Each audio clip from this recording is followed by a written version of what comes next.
Shri N M Pillai നോക്കൂ, ആ കുട്ടിയെ അവിടെ നിന്ന് കാണുന്നു, വളരെ ക്ഷീണിതയാണെന്ന് പറയുന്നു. പിന്നീട് സംസാരിക്കുമ്പോഴുള്ള അവസ്ഥ, ഈ ചൈൽഡ് വെൽഫെയറിലാണ് ഇപ്പോൾ കുട്ടിയുള്ളത്. ആ കുട്ടിയുമായി ഏറ്റവും ഒടുവിൽ സംസാരിച്ചപ്പോൾ അറിയാനാകുന്ന കുറച്ച് കാര്യങ്ങൾ ഞങ്ങളുമായി പങ്കുവെക്കൂ. ഞാൻ രാവിലെ അവിടെ ചെന്ന് അവര് പറഞ്ഞ് കുട്ടിയെ നിങ്ങൾക്ക് കാണാൻ ഒക്കില്ല, അലൗഡ് ചെയ്യത്തില്ല ഇപ്പോഴ്.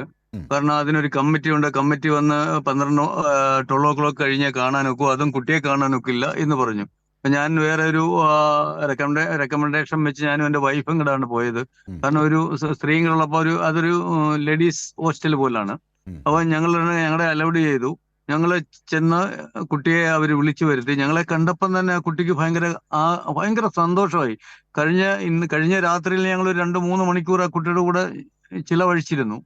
അപ്പം അന്നേരം കണ്ട ഒരു കുട്ടിയല്ല ഇന്ന് രാവിലെ ഞാൻ കണ്ടപ്പോ. സുന്ദരിയായി നല്ല മിടുക്കിയായ ഒരു കുട്ടി. അപ്പം ഞാനും വൈഫും കൂടെ അടുത്ത് വിളിച്ചിരുത്തി ഞാൻ കുറെ കാര്യങ്ങളൊക്കെ പറയിപ്പിച്ച ആ കുട്ടിയെ കൊണ്ട്, വീടും നാടും ഇതേം കാര്യങ്ങള്.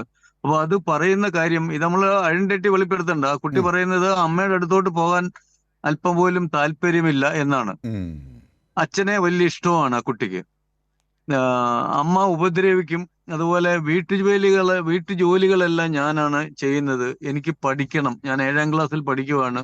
എന്നെ സ്കൂളിൽ ചേർത്തു, പക്ഷെ എനിക്ക് പോകാനൊക്കുന്നില്ല. എനിക്ക് പഠിക്കാനാണ് താല്പര്യം എന്നാണ് കുട്ടി പറയുന്നത്. അതുപോലെ കുട്ടി പറയുന്നത്, ഞാൻ ചോദിച്ചു എന്തിനാണ് നീ ഇങ്ങനെ വീട്ടിൽ നിന്ന്? അത് വഴക്കിട്ട് ഇറങ്ങിയതാ. ഞാൻ ചോദിച്ചു എവിടെ പോകാനാ? അതെന്റെ താത്തിയുടെ അടുത്ത് പോകണം, അത് ആസാമിലാ ഉള്ളത്. താത്തിന്ന് എന്റെ ഒരു വിശ്വാസം അപ്പൂപ്പനോ അമ്മൂമ്മയോ ആയിരിക്കണം. അത് കുട്ടിയെ താത്ത എന്നാ പറയുന്നത്.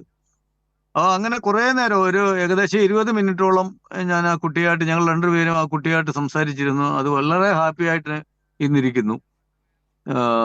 അവിടെ നിന്നാണ് ഞങ്ങൾ പുറത്ത് വന്ന്, പിന്നെ പുറത്ത് ഇതുവരെ ഞങ്ങൾ ഇപ്പോഴും അതിന്റെ പുറത്ത് കാറിട്ടാണ് ഞാൻ ഈ സംസാരിക്കുന്നത്.